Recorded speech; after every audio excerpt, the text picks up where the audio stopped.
Latin 2. This is probably the last one for the night for you guys. But I wanted to finish off chapter 43. And then afterward, I'm going to give you a few assignments in case you need more practice with your cum clauses. Because it's been a while. And we will be coming up on some more uses of the subjunctive pretty soon. So I want you to be very conversant with your cum clauses, okay? So we're on line 14 of chapter 43 on page 165. And it starts with ne tum quidem. Now, what's interesting there is ne quidem is actually one word, and when you split it up and put it around other words, it's called a temesis. It's a Greek word, and it means a cutting or a severing of the word, and you can do that. Ne quidem means not even, okay? So at that time, or even then, or you could just say then, they had not even set out for home, or they did not even set out for home, but with wine having been drank, they began to talk amongst themselves. Let's see. They were asking, and you have to go all the way to the end of the sentence, which is actually on the next line, to find out what they were doing to Titus, because he's in the accusative there, so you can see that. They were asking Titus and they were asking Titus about city affairs. Everyone was asking Titus about city affairs because he was always wanting to appear to have heard everything and have seen everything. So that's why they were asking him, right? For he very much wanted. I'm sorry, I flipped the word want up there because it's right underneath viderentor. So let me do that one again. Because he, Titus, always seems to know, or always was seeming to have heard and have seen everything, everyone was asking Titus about city things, city affairs.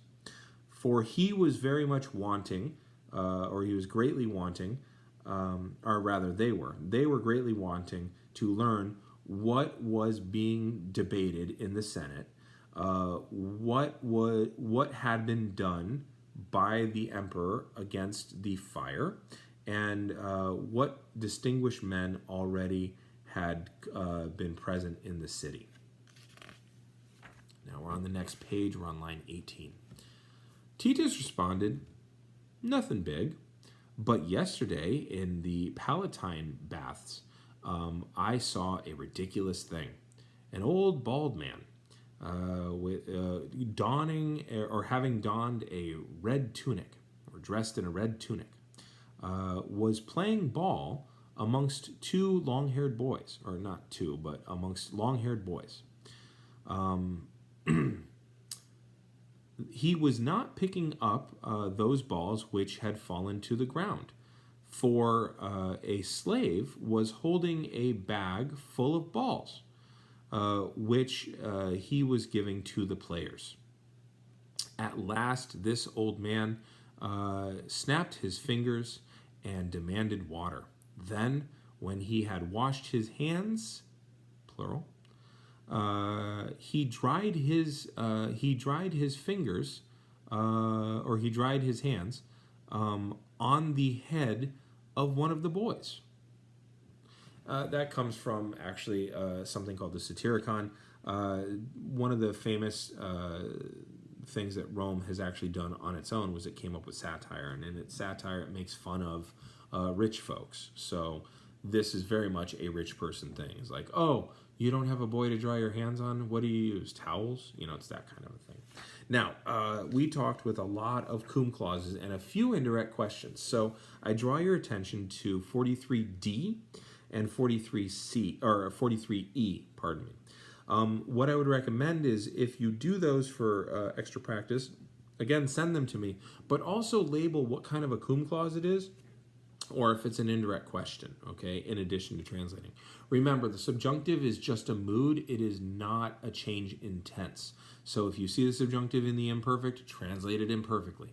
If you see it in the pluperfect, translate it pluperfectly. Okay, if you see it active, translate it active. If you see it passive, translate it passive. Keep in mind that deponent verbs and semi-deponent verbs are still active. Okay, so 43D, 43E, those are pretty good exercises to really drill in the idea of that. Okay, next time we'll start on chapter 44. In the meantime, I'm going to push the button.